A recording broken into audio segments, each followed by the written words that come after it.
JPS Techno Courses Medical Coding, SAP FICO, SAP ABAP, SAP Security. For contact.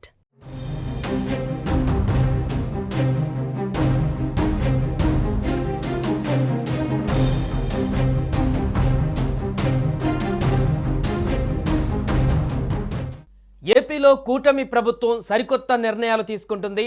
తాజాగా కొత్త జిల్లాల ఏర్పాటుపైన CM Chandrababu focus పెట్టారు.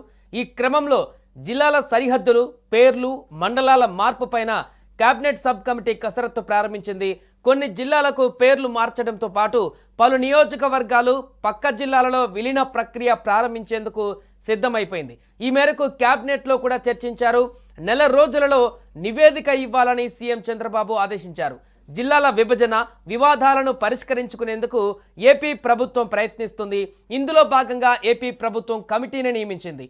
కొన్ని జిల్లాల పేర్ల మార్పు, కొన్ని నియోజకవర్గాలను పొరుగు జిల్లాలలో విలీనం చేసే ప్రతిపాదనలపైన చర్చలు జరుపుతుంది. ఈ ప్రక్రియను నెల రోజులలో పూర్తి చేయాలని సీఎం చంద్రబాబు అధికారులను ఆదేశించారు. ఇక ఆంధ్రప్రదేశ్లో జిల్లాల సంఖ్య 26 నుంచి 30 లేదా అంతకంటే ఎక్కువకు పెరగవచ్చని అంచనా వేస్తున్నారు. కొన్ని ప్రాంతాలలో కొత్త జిల్లాల ఏర్పాటు కోసం డిమాండ్లు ఉన్నాయి.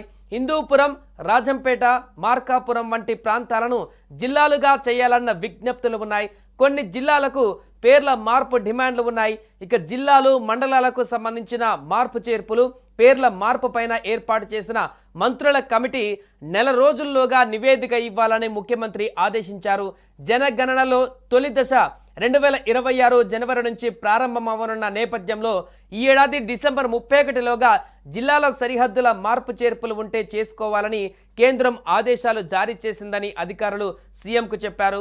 దీంతో సీఎం కూడా అలర్ట్ అయినట్టుగా తెలుస్తుంది. అయితే డిసెంబర్ వరకు సమయం ఉంది కదా అని ఆగితే చివరి నిమిషంలో సమస్యలు వస్తాయి. అక్టోబర్ నెలాఖరులోపే ప్రక్రియ పూర్తి చేయాలని సీఎం చంద్రబాబు తెలిపారు. సరిహద్దు మండలాల విలీన సమస్యకు పరిష్కారం చూపడంతో పాటు కొత్త మండలాల ఏర్పాటు, జిల్లా, మున్సిపాలిటీలు, మండలాలు, గ్రామాల వరకు సరిహద్దుల మార్పులపైన ప్రజల నుంచి వచ్చినటువంటి విజ్ఞప్తులను పరిష్కరించాలని సీఎం ఆదేశించారు. అలాగే పరిశ్రమలపైన మంత్రులు సమీక్షించాలని, వెనుకబడిన జిల్లాలు, నియోజకవర్గాలలో పరిశ్రమల ఏర్పాటుకు ముందుకు వచ్చే వారికి ప్రత్యేక ప్రోత్సాహకాలు ఇవ్వాలని సీఎం తెలిపారు. మరొక వైపు ఏపీలో ఓ కొత్త మండలం ఏర్పాటుకు గ్రీన్ సిగ్నల్ వచ్చేసింది. అల్లూరి సీతారామరాజు జిల్లా వై రామవరం మండలాన్ని 2 మండలాలుగా విభజించేందుకు అనుమతి ఇచ్చారు. ఇక ఈ మేరకు వై రామవరం మండలాన్ని ఎగువ వై రామవరం, దిగువ రామవరం అనే పేర్లతో 2 మండలాలుగా విభజించేలా త్వరలో ఒక ప్రాథమిక నోటిఫికేషన్ జారీకి కేబినెట్ నుంచి అనుమతి వచ్చింది. అల్లూరి సీతారామరాజు జిల్లాలోని వై రామవరం మండల ప్రజలకు ఇది చిరకాల కోరిక. మొత్తానికి ప్రభుత్వం నెరవేర్చేసింది. కేబినెట్లో గ్రీన్ సిగ్నల్ రావడంతో వై రామవరంను విభజించి కొత్త మండలం ఏర్పాటు ప్రక్రియ ప్రారంభం కానుంది. వై రామవరం చేరుకోవడానికి గిరిజనులు పడుతున్న కష్టాలను దృష్టిలో ఉంచుకొని ఇప్పుడు కొత్త మండలం ఏర్పాటు చేయనున్నారు. మండల విభజనతో యాక్సెసిబిలిటీ మెరుగవుతుంది. భవిష్యత్తులో మరిన్ని అభివృద్ధి పనులకు ఇది దారి తీయనుంది.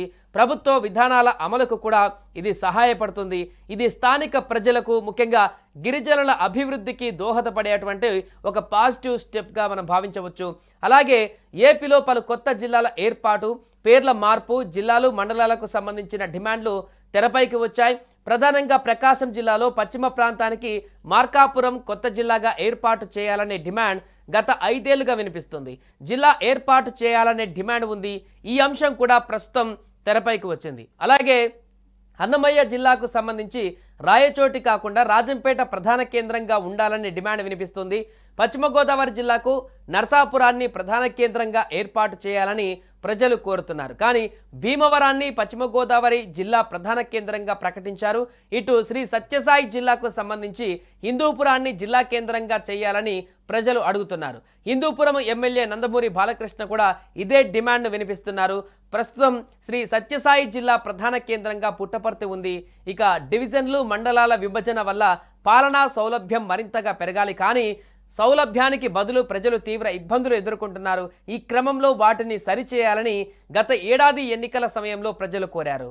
మరోవైపు కొత్త 26 జిల్లాలలో ఒక గిరిజన జిల్లా ఉంటుందని చెప్పిన గత ప్రభుత్వం 2 జిల్లాలను ప్రకటించింది. పాడేరు ప్రధాన కేంద్రం అల్లూరి సీతారామరాజు, పార్వతీపురం ప్రధాన కేంద్రంగా మన్యం జిల్లా ఏర్పాటైంది. అయితే మన్యం జిల్లా పేరు మార్చాలనే డిమాండ్ తెరపైకి వచ్చింది. రెవెన్యూ డివిజన్ల విభజన పైన కూడా వినతులు వస్తున్నాయి. వీటితో పాటుగా పలు రెవెన్యూ డివిజన్లు, మండలాల అంశాలు కూడా తెరపైకి వచ్చాయి. వాటిని సరిచేయాలని కూడా ప్రజలు ఇప్పుడు కోరుతున్నారు. సుమన్ టీవీలో మీ పర్సనల్ అండ్ బిజినెస్ ప్రమోషన్స్ కోసం కింది నెంబర్కి కాంటాక్ట్ చేయండి. డ్రగ్స్, గంజాయి లాంటి చెడు వ్యసనాలకు దూరంగా ఉండండి. తాత్కాలిక ఆనందం కోసం జీవితాలని నాశనం చేసుకోవద్దు. డ్రగ్స్ విక్రయాలు, దందాలు నిర్వహిస్తే 180059996969 టోల్ ఫ్రీ నంబర్ కి కాల్ చేయండి. డ్రగ్స్, గంజాయిని నిర్మూలిద్దాం, భవిష్యత్తును కాపాడదాం.